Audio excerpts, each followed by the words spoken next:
दोस्तों, आज सुनिए एक नाई की चतुर बीबी और 7 चोरों की कहानी। एक गांव में एक गरीब नाई रहता था। वह खुद तो मंद बुद्धि था, लेकिन उसकी शादी एक बहुत ही चालाक लड़की से हो गया। शादी के बाद जब नाई की बीबी घर आई तो उसने देखा कि उनके पास एक छोटा सा घर और थोड़ी सी जमीन के अलावा कुछ है ही नहीं। जमीन भी ऐसी जो खेती न करने के कारण पूरी बंजर हो गई थी। पूरे खेत में मूंज कुश गर्रा आदि जमे हुए थे। उसके पास बैल भी नहीं थे कि खेती कर लेती, पैसे भी नहीं थे कि मजदूर लगाकर खेत सही करा ले। इसी उधेड़ बुन में थी कि उसके चालाक दिमाग में एक उपाय आया। वह नाई को लेकर खेत में पहुंच गई और उससे बोली कि जैसा मैं करूं वह भी वैसा ही करे। वह खेत में कुछ ढूंढने की एक्टिंग करने लगी, लेकिन जैसे ही कोई राहगीर गुजरता तो वह बैठ जाती और ऐसा दिखाती जैसे कोई जान न पाए कि वह खेत में कुछ ढूंढ रही है। उसकी सारी हरकतें झाड़ियों में बैठे चोर देख रहे थे। उन्हें दाल में कुछ काला नजर आ रहा था। सरदार ने एक साथी को पता करने के लिए भेजा। चोर आकर नाई की बीबी से बोला कि उसे पता चल चुका है कि वह खेत में कुछ ढूंढ रही है। नाई की बीबी बोली, नहीं नहीं भैया, आपको कोई गलत फहमी हो गई है। वह तो केवल खेत को जगह जगह से निहार रही है। चोर ने काफी आग्रह किया तो नाई की बीबी समझ गई कि उसने जैसा सोचा था वैसा ही हो रहा है। उसने कहा कि उसके बाबा ने इस खेत में कहीं जेवरों से भरा एक घड़ा गाड़ दिए थे, वही खोज रही है। लेकिन मैं चाहती हूं कि ये बात कोई जान न पाए, वरना कोई खोद ले जाएगा।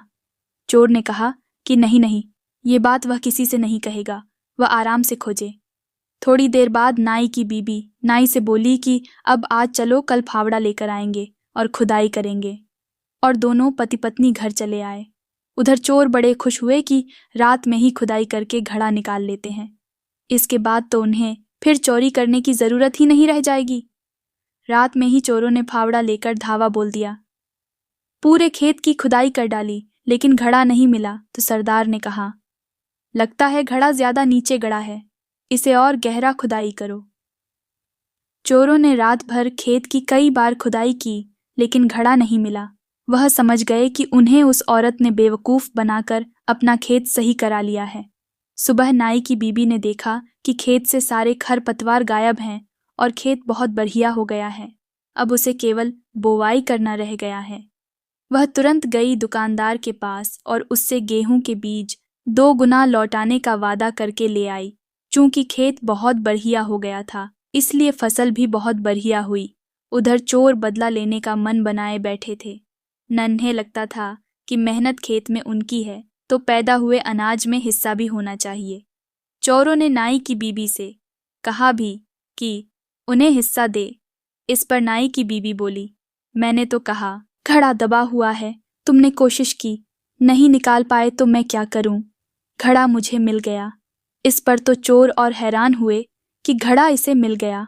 उन्होंने सोचा कि रात की वजह से शायद घड़ा न दिखा हो। अब उन्होंने प्लान बनाया कि रात में इसके घर से घड़ा चोरी कर लेते हैं। इधर नाई की बीबी जानती थी कि किसी भी रात ये चोर चोरी करने आ सकते हैं। एक रात शाम को ही एक चोर घर में घुसकर बैठ गया कि रात में वो पता लगाएगा कि घड़ा कहाँ है। नाई की बीबी ने छुपे हुए चोर को देख लिया। उसने नाई से कहा कि सुनते हो, शिखर पर सोने वाले घड़े के ऊपर भुरकी में मिठाई रख दी है, सुबह खा लेना वरना खराब हो जाएगी। यह सुनकर चोर के खुशी का ठिकाना न रहा। जैसे ही रात गहराई, वो चुपके से घड़ा लेकर घर से बाहर निकल आया और घड़ा लाकर सरदार को दे दिया। उधर नाई की बीबी खुश थी, क्योंकि उसने जिसे सोने का घड़ा बताया था, दरअसल उसमें उसने खुजली वाले पेड़ की पत्तियां डाल रखी थीं। सरदार ने घड़े में हाथ डाला तो उसके हाथ पत्तियां लगीं। फिर सभी ने टटोलने की कोशिश की तो सबके हाथ पत्तियां लगीं। उसके बाद सबको भयानक खुजली शुरू हुई। अब तो चोरों को और गुस्सा आया। कुछ दिन बाद ही फिर चोर उसके घर पहुंचे तो सुना कि नाई की बीबी कह रही है कि उसने उस दिन चोरों को झूठा सुनाया था कि शिखर पर सोने वाला घड़ा है।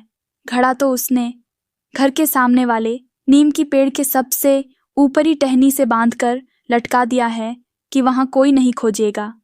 दरअसल उसे पता चल गया था कि चोर छुपे हुए हैं। चोर तुरंत नीम के पेड़ के पास पहुंचे तो देखा कि वास्तव में सबसे ऊपरी टहनी में बड़ा सा कुछ लटका हुआ है। सरदार ने एक साथी को उतार लाने को भेजा।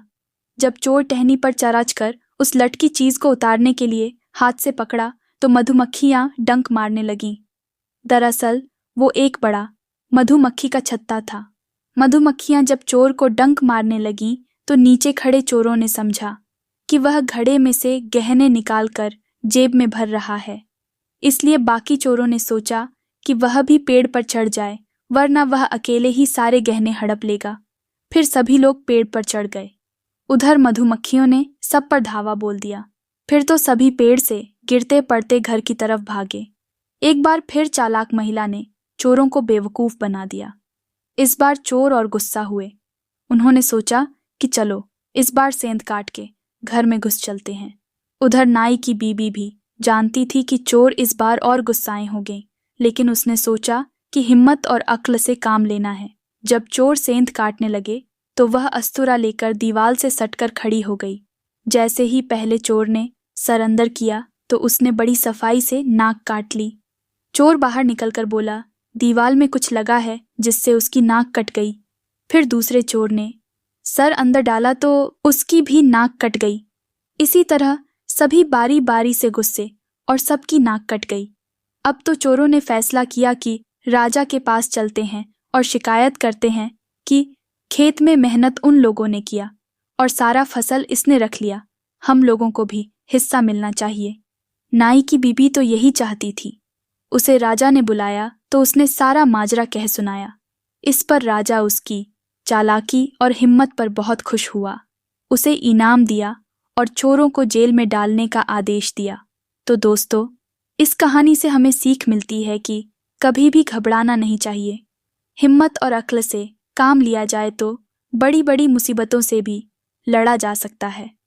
दोस्तों, यदि कहानी पसंद आई हो तो चैनल को लाइक, सब्सक्राइब और कहानी को अपने दोस्तों में शेयर करें। पूरी कहानी देखने के लिए आप सबका बहुत बहुत धन्यवाद। जय हिंद।